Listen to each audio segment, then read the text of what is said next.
Watches फटाफट बड़ी खबरों को। 1 से 7 जुलाई के बीच जन्म लेने वाले बच्चों को योगी सरकार का बड़ा कदम। योगी सरकार ने यूपी को हरित प्रदेश बनाने के लिए दूरदर्शी कदम बढ़ाया। 1 से 7 जुलाई 2025 तक जन्म लेने वाले बच्चों को अब ग्रीन गोल्ड सर्टिफिकेट के साथ पौधे भी दिए जाएंगे। ये पौधे यूपी के सभी जिला अस्पताल, सीएचसी, पीएचसी व अन्य सरकारी अस्पताल में जन्मे बच्चों को प्रदान किए जाएंगे। स्वास्थ्य विभाग से समन्वय स्थापित करते हुए वन विभाग इसे मूर्त रूप प्रदान करेगा। एमएसएमई दिवस पर योगी आज करेंगे कई योजनाओं का शुभारंभ। युवाओं के लिए होंगी घोषणाएं। मुख्यमंत्री योगी आदित्यनाथ अंतर्राष्ट्रीय एमएसएमई दिवस के मौके पर आज शुक्रवार को लखनऊ में आयोजित होने वाले राज्य स्तरीय भव्य समारोह में कई बड़ी घोषणाएं और लोकार्पण करेंगे। रोजगार, उद्यमिता और स्थानीय उत्पादों को वैश्विक पहचान दिलाने वाली योजनाओं को गति देने वाले इस कार्यक्रम में युवाओं और कारीगरों को विशेष लाभ होगा। यूपी में ट्रांसजेंडर्स को भी मिलेगा रोजगार। इस योजना से जोड़ने की तैयारी में योगी सरकार। यूपी में मुख्यमंत्री योगी आदित्यनाथ के नेतृत्व वाली सरकार ट्रांसजेंडर समुदाय को आत्मनिर्भर बनाने की दिशा में इसे मुख्यमंत्री युवा उद्यमी विकास अभियान से जोड़ने की तैयारी में है, जिसके तहत उन्हें कौशल के आधार पर प्रशिक्षण और ऋण सहायता दी जाएगी। दरअसल योगी सरकार की मंशा है कि समाज में लंबे समय से उपेक्षित रहे ट्रांसजेंडर समुदाय को न केवल गरिमा के साथ जीवन जीने का अवसर मिले, बल्कि वे सम्मान और अधिकार के साथ आत्मनिर्भर बने। अंधरापुर पर दिखेगी काशी की सांस्कृतिक विरासत की झलक। ग्लास मोटिक टाइल्स से होगा आर्ट वर्क। योगी सरकार काशी की ऐतिहासिक विरासत को संवारने की दिशा में बड़ा कदम उठाने जा रही है। शहर के प्राचीन अंधरा पुल का सुंदरीकरण होने जा रहा है। इसे अब काशी की समृद्ध सांस्कृतिक और ऐतिहासिक विरासत की थीम पर सजाया जाएगा। पुल की दीवारों पर विशेष टाइल्स के जरिए आकर्षक आर्ट वर्क किया जाएगा, जो न केवल इसकी सुंदरता को बढ़ाएगा, बल्कि इस खास तकनीक के इस्तेमाल से दीवारों पर धूल भी नहीं टिकेगी। सीएम योगी आदित्यनाथ ने किया ग्रेटर गाजियाबाद बनाने का ऐलान। उत्तर प्रदेश के मुख्यमंत्री योगी आदित्यनाथ ने गुरुवार को गाजियाबाद में 2 कार्यक्रम में शिरकत की। करीब 5 घंटे गाजियाबाद में रहे। उन्होंने कहा कि गाजियाबाद को ग्रेटर गाजियाबाद बनाने की तैयारी है। इसके लिए गाजियाबाद नगर निगम का विस्तार किया जाएगा। खोड़ा नगर पालिका, मुरादनगर नगर पालिका और लूनी पालिका को गाजियाबाद नगर निगम का हिस्सा बनाया जाएगा। अभी नए खुले गाजियाबाद एयरपोर्ट से चलती है इन 8 शहरों के लिए सीधी फ्लाइट। गाजियाबाद एयरपोर्ट अभी नया खुला है, जिसके बाद एक करके शहरों के लिए सीधी फ्लाइट की सुविधा शुरू की जा रही है। कहां एनसीआर में रहने वालों को दिल्ली एयरपोर्ट जाना पड़ता था, लेकिन अब ऐसा नहीं होता। यहां रहने वाले स्थानीय लोग आसानी से बिना कोई देर किए समय पर एयरपोर्ट पहुंच जाते हैं और यहां से अपने डेस्टिनेशन के लिए निकलते हैं। अब गाजियाबाद एयरपोर्ट से एक और खुशखबरी सुनने में आई। इसके जरिए अब आप कुछ और शहरों में सीधी फ्लाइट ले सकेंगे। कांवड़ यात्रा मार्ग पर खुले में मांस बिक्री पर रोक। दुकानदारों को नाम लिखना होगा नाम। उत्तर प्रदेश के मुख्यमंत्री योगी आदित्यनाथ ने आगामी कांवड़ यात्रा, मुहर्रम और रथ यात्रा जैसे धार्मिक आयोजनों को लेकर अहम समीक्षा बैठक की। वीडियो कॉन्फ्रेंसिंग के जरिए जिलाधिकारियों, पुलिस अधीक्षकों और मंडलायुक्तों को संबोधित करते हुए सीएम योगी ने स्पष्ट कहा कि कांवड़ यात्रा मार्ग पर खुले में मांस की बिक्री पूरी तरह से प्रतिबंधित रहेगी। हर दुकानदार पर दुकानदार का नाम स्पष्ट रूप से लिखा जाना अनिवार्य होगा। जेवर एयरपोर्ट से आगरा तक रैपिड रेल। यमुना एक्सप्रेसवे पर बस रहा नया शहर कैसा होगा। यमुना एक्सप्रेसवे के किनारे बसने जा रहे न्यू आगरा अर्बन सेंटर में रैपिड रेल चलेगी। इसके लिए 130 किलोमीटर लंबा रेल ट्रैक बिछेगा। ये रैपिड रेल जेवर एयरपोर्ट से आगरा को छलेसर तक जोड़ेगी। छलेसर से कालिंदी विहार, रामबाग से यमुना एक्सप्रेसवे और बिजपुरी से पोइया घाट, आगरा मेट्रो को न्यू आगरा से जोड़ा जाएगा। नए सर्कल रेट लिस्ट का खाका तैयार। आसमान छुएंगे जमीनों के दाम। नए सर्कल रेट लिस्ट का खाका खिंच चुका है। बृहस्पतिवार से एडीएम वित्त, डीएम कार्यालय व सभी उप निबंधक कार्यालयों में नई रेट लिस्ट आमजन के अवलोकन के लिए उपलब्ध रहेगी। 2 जुलाई तक नई रेट लिस्ट पर प्रशासन ने आपत्तियां आमंत्रित की हैं। आखिरी बार 2017 में सर्कल रेट का निर्धारण हुआ था। 8 वर्षीय बाद फिर से नया सर्वे हुआ है। यूपी के 2.44 करोड़ किसानों को किसान सम्मान निधि की 20वीं किश्त का बेसब्री से इंतजार।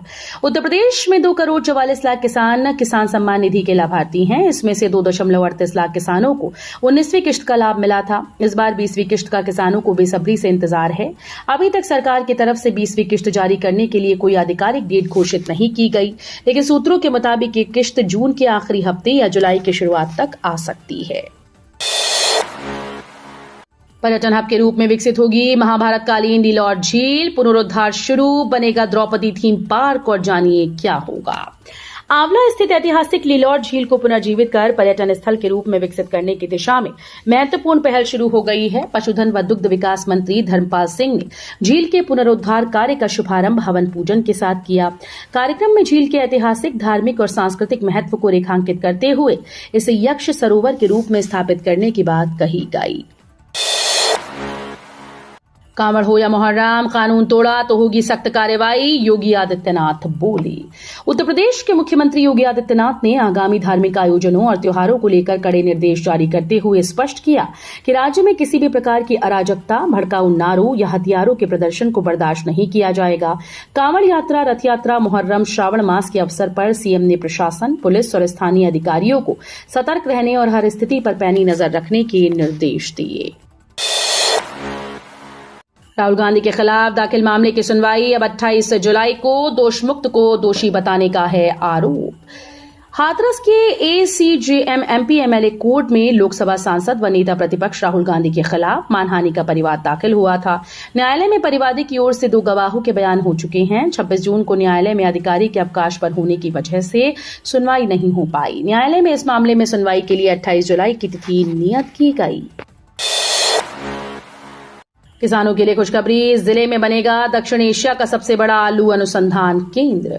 आगरा के सिंगना में अंतर्राष्ट्रीय आलू अनुसंधान केंद्र का रास्ता साफ हो गया है। बैठक में पेरू आलू शोध केंद्र की एक शाखा खोलने के प्रस्ताव पर मुहर लग गई। ये दक्षिण एशिया का सबसे बड़ा आलू अनुसंधान केंद्र होगा। सिंगना में 138 हेक्टेयर में राजकीय आलू फार्म है। इसके 10 हेक्टेयर में अंतर्राष्ट्रीय आलू अनुसंधान केंद्र पेरू की नई शाखा खुलेगी। ऐसे लोग बुनियादी रूप से सांप्रदायिक, अखिलेश यादव का सीएम योगी पर तीखा हमला। समाजवादी पार्टी के अध्यक्ष अखिलेश यादव ने बृहस्पतिवार को कहा कि जो लोग समाजवाद के खिलाफ हैं वे धर्मनिरपेक्ष लोगों के भी खिलाफ हैं। ये समाज में एक मौलिक लड़ाई है, ये मैं बनाम एम की लड़ाई है। समाज के उत्थान के लिए व्यक्ति को अपने व्यक्तित्व का विलय करना पड़ता है, जो कि आत्म केंद्रित लोग कभी नहीं करते। उन्होंने बिना सीएम योगी का नाम लिए कहा कि ऐसे स्वार्थी लोग हर विचार और समाज व समाजवाद से जुड़े शब्द के खिलाफ हैं। यूपी की फिल्म सिटी बन रहा बनारस। बॉलीवुड फिल्मों, वेब सीरीज की शूटिंग से कलाकारों की चांदी। धर्म, अध्यात्म और पर्यटन के रूप में विकसित वाराणसी में हर रोज लाखों की संख्या में लोगों का आना होता है। बनारस को अपने आध्यात्मिक धर्म के लिए ज्यादा जाना जाता है, लेकिन अब सतरंगी रंगों में रंगी ये काशी रियल के साथ रियल लाइफ में भी ज्यादा पसंद की जा रही है। हम बात सोशल मीडिया के रीलबाजों की नहीं, बल्कि रुपहले पर्दे यानी सिनेमा पर दिख रही काशी की उस अद्भुत छवि के बारे में कर रही हैं, जिसने बनारस को फिल्मी जगत में सबसे पसंदीदा शूटिंग स्पॉट बना दिया है। गाजियाबाद में 7 कॉलोनीज में गरजा बुलडोजर। जीडीए के एक्शन से प्रॉपर्टी डीलर्स में मचा हड़कंप। गाजियाबाद विकास प्राधिकरण टीम ने लोनी क्षेत्र में अलग अलग स्थानों पर अवैध रूप से बसाई जा रही 7 कॉलोनीज के खिलाफ ध्वस्तीकरण की कार्रवाई की। गाजियाबाद विकास प्राधिकरण उपाध्यक्ष अतुल वत्स ने बताया कि लोगों के द्वारा क्षेत्र में अवैध रूप से कॉलोनीज को बसाए जाने की सूचना मिल रही थी। विजयनगर मार्केट दुकानदारों ने नगर निगम पर लगाया मनमानी का आरोप। विजयनगर मार्केट व्यापार मंडल की संयुक्त बैठक में दुकानदारों ने वाराणसी नगर निगम पर गंभीर आरोप लगाए हैं।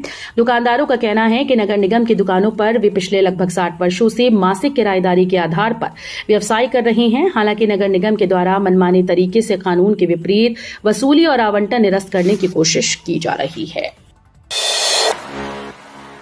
आईआईटी इलाहाबाद के स्टूडेंट विपुल जैन को मिला 1.45 करोड़ का पैकेज। देश के शीर्ष इंजीनियरिंग संस्थानों में शुमार भारतीय सूचना प्रौद्योगिकी संस्थान इलाहाबाद ने एक बार फिर से अपनी श्रेष्ठता साबित कर दी। संस्थान के बीटेक 2025 के छात्र विपुल जैन को अमेरिका की दिग्गज cloud data management company rubric ने सालाना 1.45 करोड़ के पैकेज पर नियुक्त किया है। 11 साल का इंतजार खत्म। ग्रेटर नोएडा में 1450 फ्लैट खरीदारों को मिलेगा सपनों का आशियाना। सेक्टर 16B में आरजी लग्जरी होम्स के 1450 खरीदारों को 11 वर्ष के इंतजार के बाद आज बृहस्पतिवार को सपनों के आशियाने की चाबी मिलेगी। इस सोसाइटी में सुबह 9 बजे से खरीदारों की फ्लैट की रजिस्ट्री का काम शुरू होगा। इस बीच स्टैंप और रेवेन्यू डिपार्टमेंट, ग्रेटर नोएडा प्राधिकरण के अधिकारी और दादरी विधायक तेजपाल नागर व अन्य प्रमुख लोग रहेंगे। योगी सरकार की पहल, अमरोहा पुलिस बना रही डिजिटल प्रहरी। योगी सरकार प्रदेश में साइबर अपराध पर लगाम लगाने के लिए लगातार बड़े कदम उठा रही है। योगी सरकार जहां एक ओर साइबर अपराध की रोकथाम के लिए विभिन्न तकनीक को अपना रही है, वहीं जिला स्तर पर पुलिस विभाग के द्वारा नवाचार किए जा रहे हैं। इसी के तहत अमरोहा पुलिस मुख्यमंत्री योगी आदित्यनाथ के नेतृत्व में साइबर सुरक्षा इंटर्नशिप कार्यक्रम 2025 के जरिए उत्तर प्रदेश के साथ देश के विभिन्न राज्यों के छात्रों को साइबर अपराध की रोकथाम के लिए जागरूक कर रही है। नोएडा को मोदी सरकार ने दिया एक और बड़ा तोहफा, नौकरियों की आएगी बहार। नरेंद्र मोदी सरकार ने नोएडा को एक और बड़ा तोहफा दिया। सेमीकंडक्टर यूनिट के बाद केंद्र सरकार ने गौतम बुद्ध नगर में 417 करोड़ की लागत से इलेक्ट्रॉनिक्स मैन्युफैक्चरिंग क्लस्टर को मंजूरी दी। इसे यमुना एक्सप्रेसवे औद्योगिक विकास प्राधिकरण विकसित करेगा। केंद्रीय मंत्री अश्विनी वैष्णव ने कहा कि यह क्लस्टर 200 एकड़ में फैला होगा, जिसमें 2500 करोड़ रुपए का निवेश आने की उम्मीद है। नितिन गडकरी ने किया खंडन, नहीं लगेगा बाइक वालों से टोल। केंद्रीय मंत्री नितिन गडकरी ने उस खबर का खंडन किया है जिसमें दोपहिया वाहनों से भी टोल टैक्स लेने की बात सामने आ रही थी। उन्होंने कहा कि कुछ मीडिया हाउसेज ने यह भ्रामक खबर फैला दी। ऐसा कोई प्रस्ताव नहीं। टोल पर दोपहिया वाहनों को छूट जारी रहेगी। 30 जून तक यूपी में भारी बारिश का अलर्ट, तापमान में गिरावट के साथ गर्मी से राहत। यूपी में पिछले कुछ दिनों से बादलों की आवाजाही के साथ कई इलाकों में छुटपुट बारिश हुई। हालांकि यूपी वालों को फिर भी गर्मी से राहत नहीं मिली। मानसून की बारिश का इंतजार कर रहे लोगों के लिए अच्छी खबर है कि अगले 3 दिन के लिए मौसम विभाग ने बारिश का अलर्ट जारी किया। मौसम विभाग IMD ने 30 जून तक यूपी के कई इलाकों में भारी बारिश की चेतावनी दी है। अब नहीं सुनाई देगी बिग बी की आवाज में कॉलर ट्यून। बॉलीवुड के महानायक अमिताभ बच्चन की आवाज में साइबर क्राइम जागरूकता के लिए चलाई जा रही कॉलर ट्यून को सरकार ने तत्काल प्रभाव से बंद करने का फैसला किया। ये कॉलर ट्यून जो हर मोबाइल कॉल से पहले 40 सेकंड तक बजती थी, अब उपभोक्ताओं के लिए परेशानी का सबब बन चुकी थी। संचार मंत्रालय ने जनता की शिकायतों और आपातकालीन स्थितियों में हो रही देरी को ध्यान में रखते हुए ये बड़ा कदम उठाया।